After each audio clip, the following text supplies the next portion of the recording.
Nikita Mirzani tadi kan dari tadi ada di notis kayak penghinaan terhadap persidangan seperti marah-marah, tidak terima dipakaikan rompi. Mungkin dari pandangan apa sebagai tadi kan karena konten opportunity kan undang-undangnya belum ada, yang ada pasal demi pasal dalam KUHP, sehingga ini rasa-rasanya kemudian itu masih masuk dalam kategori ketertiban ini di persidangan. Yang menentukan ketertiban di persidangan adalah majelis hakim. Jadi kalau hakim masih menegur ya itu sudah teguran kan, itu artinya kurang tertib begitu. Cuman artinya ini akan diperhitungkan sebagai kondit nanti dalam tuntutan, di mana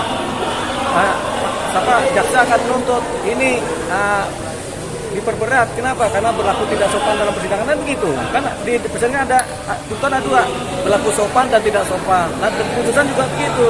Karena tidak sopan diperberat begitu. Jadi itu salah satu kondit dalam.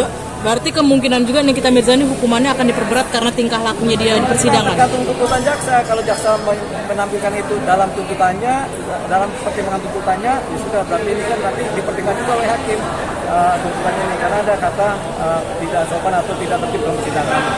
Oke. Dan dia juga melaporkan jaksa ke KPK. Ya, ini kan sama kasusnya seperti Rasman nih Bang. Betul. Nah, mungkin seperti apa? Dilaporkan ke KPK tidak ada persoalan sepanjang bukti-buktinya akurat dan otentik. Jangan sampai buktinya tidak akurat, tidak otentik, tapi dilaporkan sehingga menimbulkan suatu persoalan baru buat Nikita. Harapannya sih apa yang dilaporkan sesuai dengan apa yang dikatakan, yaitu adanya dugaan penggelapan. Tapi kita belum tahu, KPK yang menentukan. Tapi bukti rekaman suara itu bisa menjadi alat buat ke KPK nggak sih Bang? Kan sudah dilaporkan oleh Nikita ke KPK. Tinggal isinya apa kita nggak tahu. Bang, ngomongin bukti juga kan kemarin Nikita Mirzani saat sidang mau selesai dia mengeluarkan bukti flash disk. Apakah dalam persidangan itu runtutan untuk mengeluarkan bukti baru itu harus ada prosedurnya resmi atau seperti apa sih? Jadi ada tahap-tahapan dalam penyampaian bukti, dan yang menyampaikan bukti sebenarnya adalah pengacaranya.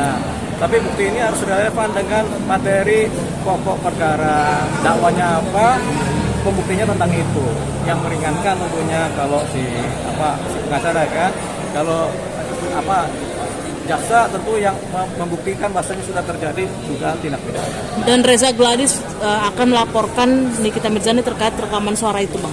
Ini kan saling melapor nih, satu sidang belum selesai. Reza Gladys melaporkan rekaman itu belum ada konteksnya.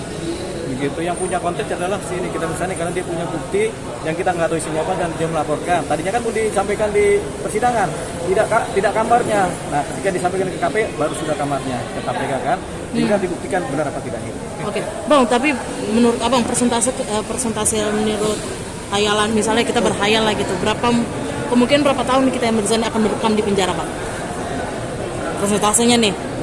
Kan nggak boleh, hukum nggak boleh berandai-andai, tapi boleh lah nih sedikit-sedikit. Kalau kita menghayal ya kita nggak tahu, kita nggak bisa menghayal. Kita kan bukan Nikita Mirzani. Kalau kita hayal Nikita Mirzani paling yang cantik-cantiknya aja.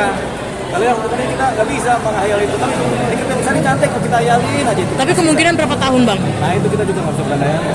Tapi kamu akan diperberat karena tingkah lakunya di persidangan. Ya mungkin 1 tahun, 2 tahun, 3 tahun, mungkin. Oke, siap. Thank you Bang. Makasih.